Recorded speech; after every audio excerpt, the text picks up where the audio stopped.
Look at the front where it says Ames real big.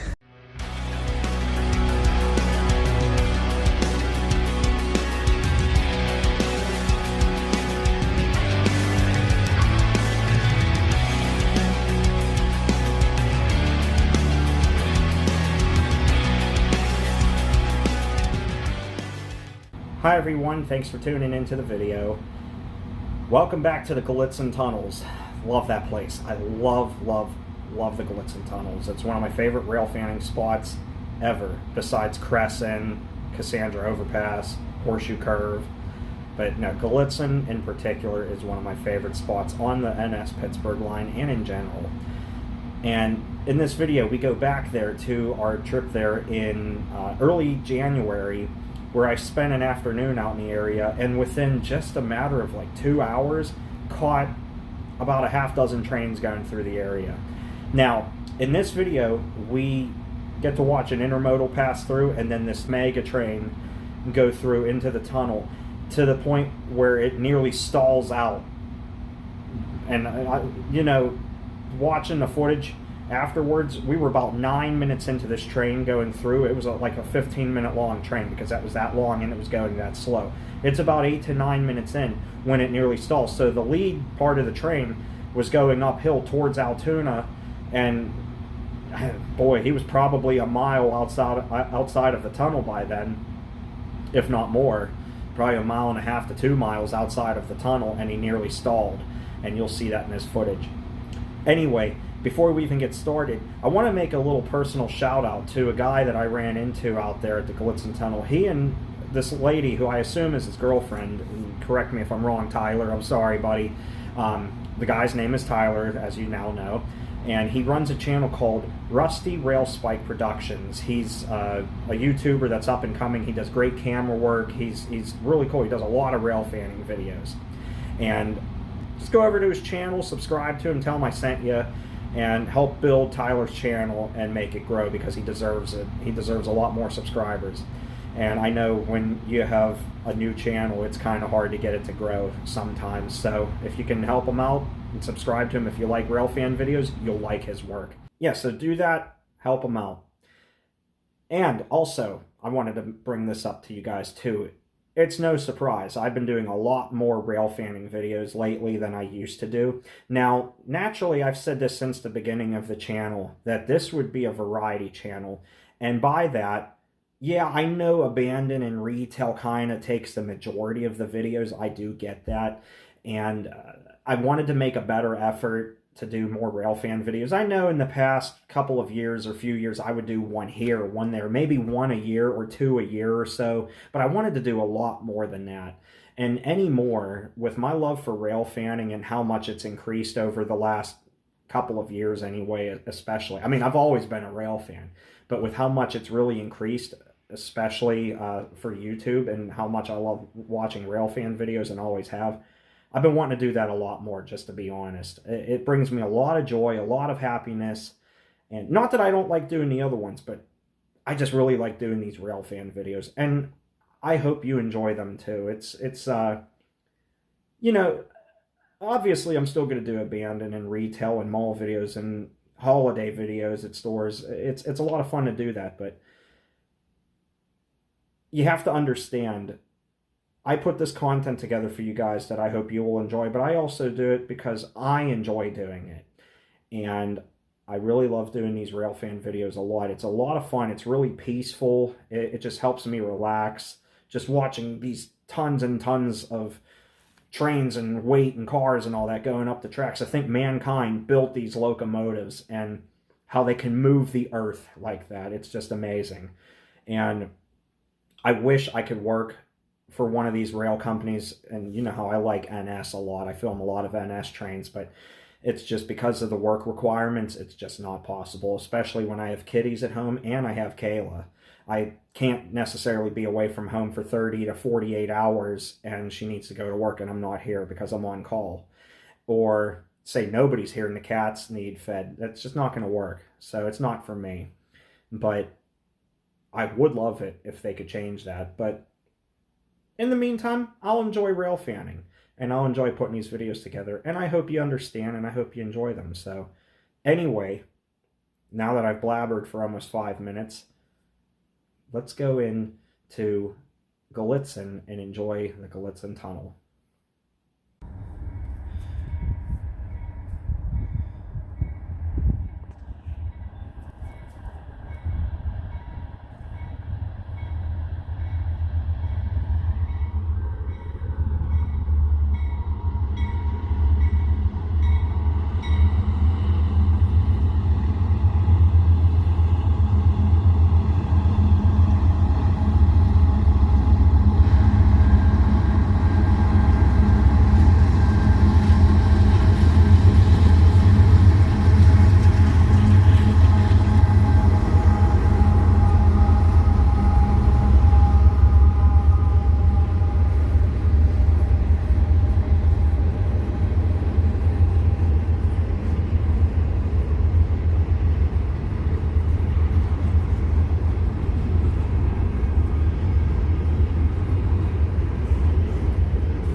This one caught me off guard, guys. I was not expecting a container show.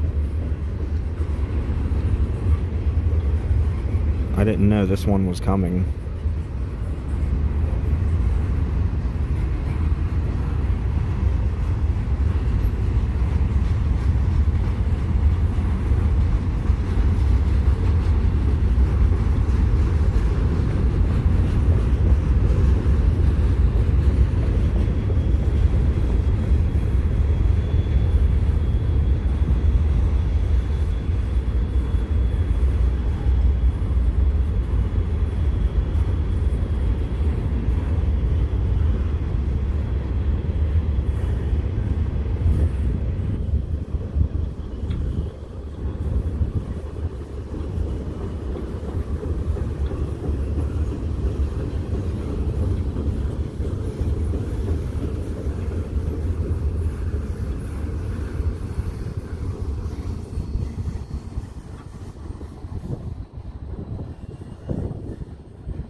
I'm getting the feeling this is going to be a long train. Count those cars.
All right, hope you enjoyed that. I literally thought while we were filming there, because I'm looking over at Tyler, he's looking back at me, and like we didn't want to talk on camera that much just so you could get the natural sounds of the train. And I know if I was by myself, I wouldn't mind talking, you know, but I didn't want to ruin his footage. So, but we looked at each other when it was going at walking pace, and I thought that train was going to stop, literally. And I'm thinking, well, that might be the end of our Gallitzin day here if it stops and it's there for a while. But no, it kept going, fortunately. So anyway, stay tuned because we have another one where another mega train goes through. And this one, it might not have been as large as this one, but it was still a biggie. And it took about 14 minutes to go through as well, or 12 minutes or so. So stay tuned for that.